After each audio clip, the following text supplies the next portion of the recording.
Collinwood in the year 1897. A boy wakens in terror from a dream, and suddenly for Barnabas Collins, there is a frightening reminder of the present and of his desperate reason for breaking through time and going back into the past.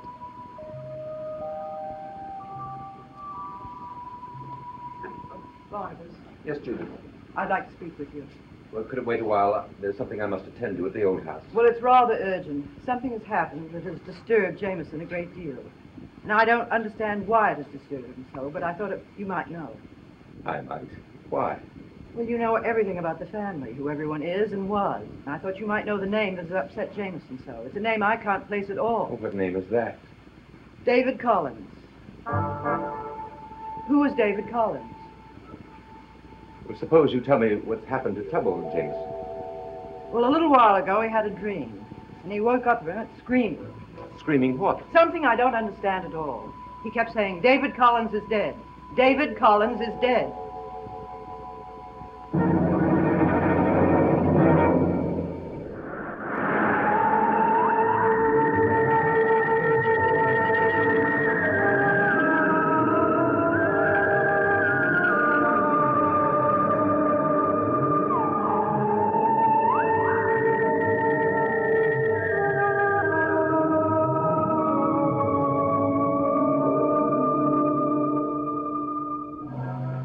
David Collins is dead.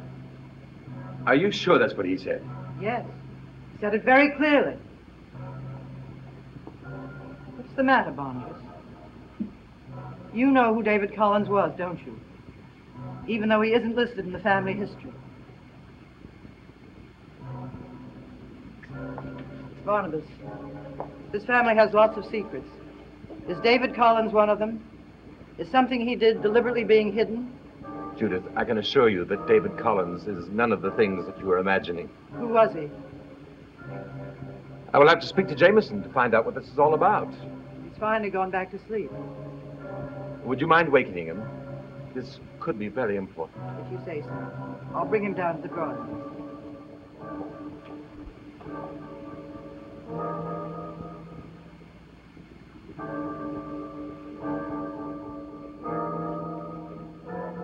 You're still here? Yes. You told me that you were going back to the old house to send Magda off to Boston.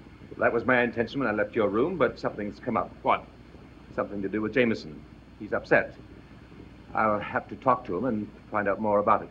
You make everything in this family your business, don't you? You know, I don't know how we've managed without you for so long, Cousin Barnabas. Now, what's upsetting Jameson? Well, he had a nightmare. It's not surprising, considering what he's gone through. I find your attitude toward the family very disturbing. Why? Well, it's as if you were watching all of us through a microscope. As if we were all subjects for you. You know, I have the feeling that there are two Barnabas Collins. One walking and talking, moving among us. The other existing somewhere else, living an entirely different life. I can assure you, Quentin, that there is only one Barnabas Collins. Then the one has some kind of plan he's following that has nothing to do with any of us. Quentin, I think you're building things up in your mind that don't exist. Something is wrong with Jameson, and I want to find out. That's all there is to it. Well, why you and not me? After all, I'm closer to him, more concerned about him. Now, why don't you go about what you started out to do, helping me? You won't believe this, Quentin, but my talking to Jameson is deeply involved with you. I'm getting more confused, Barnabas. You told me tonight that you were willing to help me because my destiny was involved with people you care about. Who are those people? Well, Jameson is one. And who are the others? What good would it do giving you names that have no meaning? I want to know more about the people whose destinies I'm involved with. And I also want to know more about you. After all, I consider it right that I should know more about you, since I'm supposed to trust my life to you. Quentin, this kind of questioning is senseless right now. Not for me. Barnabas? Well, good evening, Jameson. Judith, would you mind if I talked with Jameson alone? I would mind. If Jameson has been frightened by something, I have as much right to hear about it as anyone. Quentin, Barnabas has asked us to leave the room, and we're going to leave. No. Have you fallen into the habit of utter compliance with the cousin's wishes, too? My, now, Barnabas, what is this strange power you seem to have over all of us? Quentin, leave the room. Yes, Your Majesty. Judith, I'd like to talk to Jameson alone. I'll talk with you after I've spoken with him. Of course. Now, sit down, Jameson. Now, I understand you had a rather frightening dream this evening. Yes. Well, I want you to tell me all that you can about it, all that you can remember. Well, yes, Cousin Barnabas, but even the awful parts? Yes, even the awful parts. It could be a matter of life and death.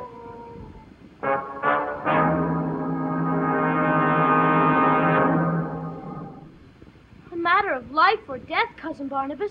For who? Well, I can't answer that, Jameson, until you tell me all about the dream. Now, go ahead and tell it. Well, it began in the cellar of your house. My house? The old house? Yes. I used to go there a lot before you moved in to play. But somehow this was different.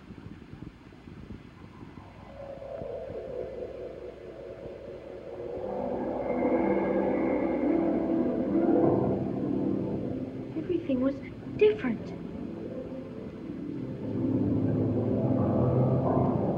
And then I saw you, Cousin Barnabas. Barnabas? Cousin Barnabas, wake up! It's ridiculous. Stop playing with that and listen to me. It's ridiculous. Having a party for him. It's his birthday. Birthdays are for people who get older.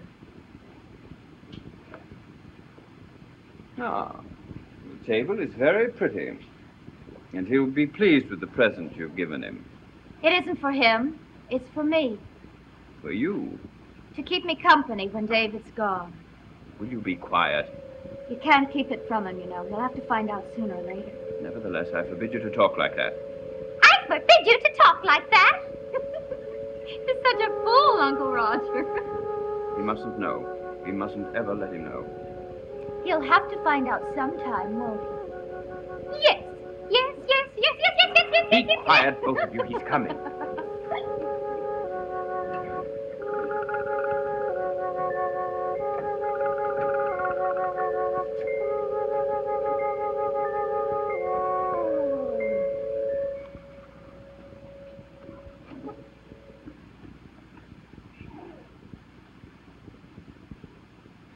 Happy birthday to you. Happy birthday to you. Happy birthday, dear David. Happy birthday to you. Thank you.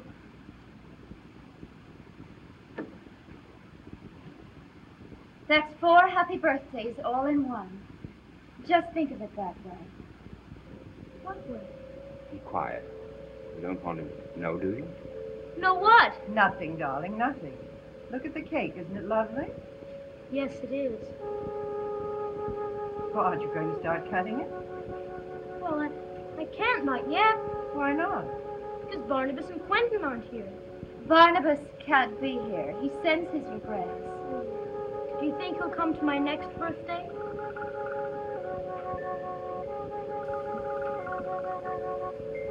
Let's get to the cake, David. And Quentin? Well, where's he? Quentin who? Quentin Collins. Look him up, Roger.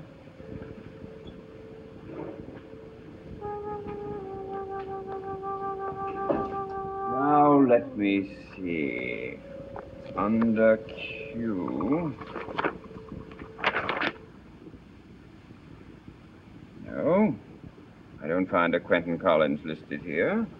But you know Quentin. But he can't be here. He's not listed. What about the cake, David? I'm hungry. I'm starving to death. Carolyn, I forbid you to talk like that. Why?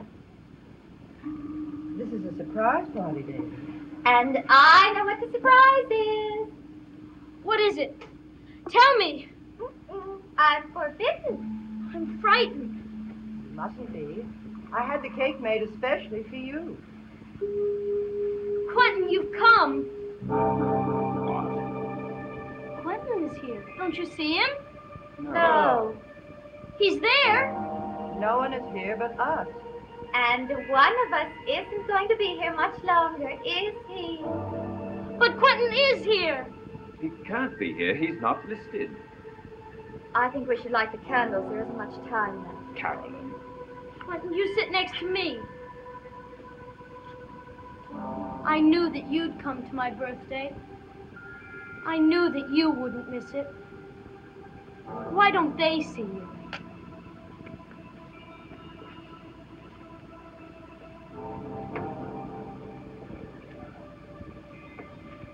The number of candles is wrong. What do you mean, they're 12? Well, there's supposed to be one extra to grow on. Oh. Well, We decided to dispense with that custom this year. It's a silly one anyway. Let next year take care of itself. Do you think Barnabas will come to my next birthday? It's hard to make plans in advance. So many things to do. The candles are all lit. Would you like to blow them out now? No, I don't. Why not? Because it'll be so cold in here if the candles are out. No, it won't. Don't be silly. I'm so frightened. Frightened? Of what? don't ask him that, Carolyn. I forbid it. Come on now. Be a little man and blow out your candle. Close your eyes and make a wish. Can I wish anything that I want to? Almost anything.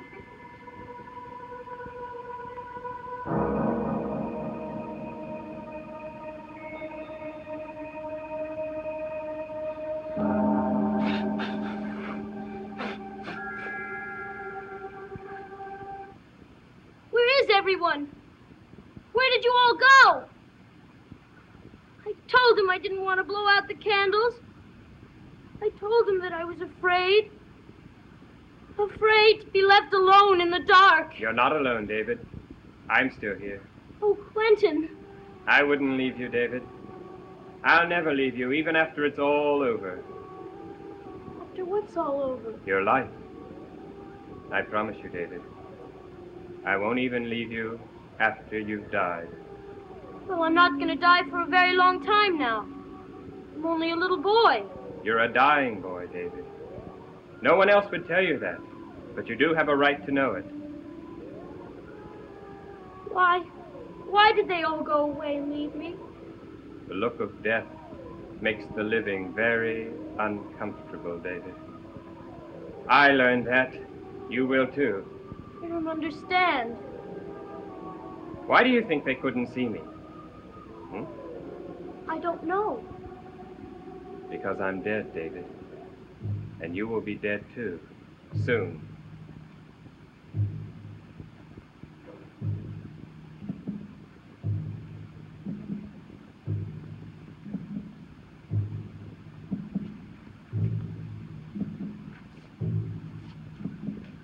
I don't want to die. Oh, it won't be bad, David. When you die, it'll be quick and painless. It'll be over before you know it. Like your life. Your short little life. Will they miss me? For a while. But after a time, they'll get over it. And I'll be all alone. No, no, no, no. You won't be all alone, David. You'll be with me. With you, Quentin. You'll like that, won't you, David? Yes, I'll like that, but I don't want to die. Well, no one wants to die. But you can't pick and choose, David. I didn't want to die either. But I had to. Why? 3 things happened, David. 3 things of many, many things. And if I could have changed any one of them, if I could have known what they meant while they were happening, maybe I wouldn't have died when I did. What 3 things? The first was the discovery of a silver bullet at Collinwood. Silver bullet? And then the one person who could have helped me, who could have kept me alive, was murdered. Who was it? I can't tell you everything. Not yet. What was the third thing? That was the worst. The one person in this world that I truly loved turned against me. After that happened, there was practically no time left for Quentin Collins. Oh, Quentin, I'm so frightened. Oh, don't be. It won't be so bad. Now, why don't we sit down and eat your cake?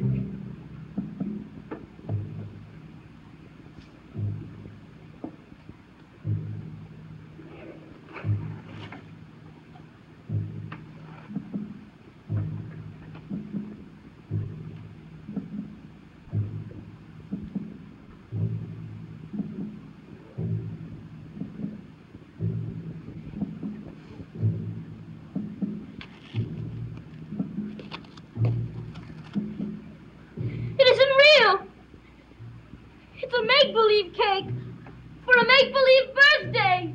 You must make the most of it, David, because it's the last one you're ever going to have. Happy birthday to you. Happy birthday to you. Happy birthday, dear David. Happy birthday to you.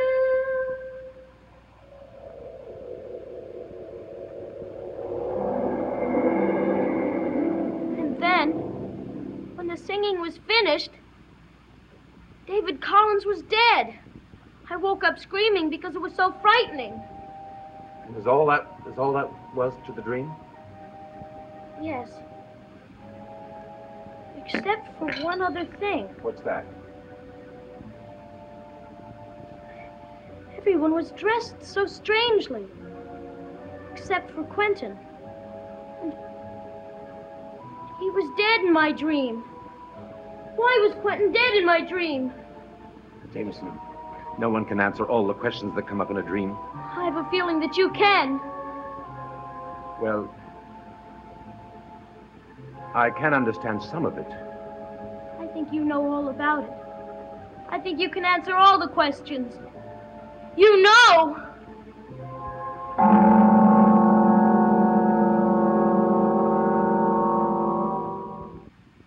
I realize you've had a terrible shock, Miss Collins, so I'll only take a few moments of your time. That's all right, Charity. Father wants you to know he's thinking of you, and that he's eternally grateful that you were spared last night. Other people were not as fortunate. And tonight, God knows how many the creature will kill. And tomorrow, and the night after that, it chills me just to think about it. It can't go on like this. It has to stop. Why haven't they been able to capture this thing? Because they haven't tried hard enough. What they ought to do is organize a group to go searching day and night until the creature is found and destroyed. In fact, I intend to offer a large reward to the person who shoots him dead. What a wonderful idea. I'll speak to the sheriff tomorrow. I also want to talk to your father tomorrow. My father? What about, Miss Collins? I want to set up a special scholarship fund in memory of poor Dorcas Triller. Oh, Father will be very pleased. He was so fond of poor Dorcas. Things just haven't been the same around the school without her. When I think about her poor, bloodied, mangled body... You make me sick! What? Sitting here talking about blood and killing and murder, you make me sick. Quentin! It's an animal. It doesn't know what it's doing. And you, sitting here offering your reward, you're just as bloodthirsty as he is. He? Well, an animal. That's what we're talking about, isn't it? Quentin, I forbid you to have another drink. Forbid? Forbid! Now, you be sure and tell your father that, Charity. To give my sister here another gold star for her record. You're going to buy that seat in heaven yet, Judith. The boy is in bed, Judith. May I have a word with you? Shall we go to the study? Why can't it be discussed here? I was talking to Barnabas, Quentin, not to you. I want to hear what he has to say about Jameson. There is no need to go into the study, Judith. Well, did he tell you what his dream was about? Who is David Collins? David Collins is nobody that exists. He is someone that Jameson has created to act out all the things that are troubling him. What do you mean? Well, for his fear of death, for one thing.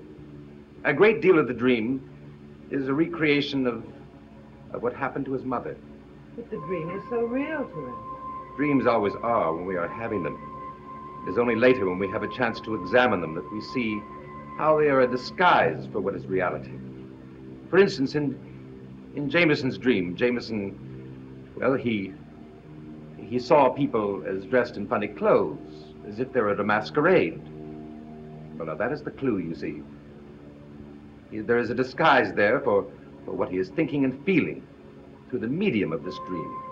It has nothing to do with reality or what has happened. But it is a clue as to, well, what is going on in his mind. Thank you for talking to him. He was very upset. Perhaps I should look in on him. Edward, what's the matter? Oh, nothing, really. You look troubled. Well, I found something rather curious in the path outside. At first, I thought it was a coin, the way it gleamed in the moonlight. What was it? Here, look at it. It's a bullet. Yes, but what's so curious about it is that it's a silver bullet. What would anyone want with a silver bullet? 3 things happened, David. If I could have changed any one of them, maybe I would not have died when I did. The first was the discovery of a silver bullet at Collinwood.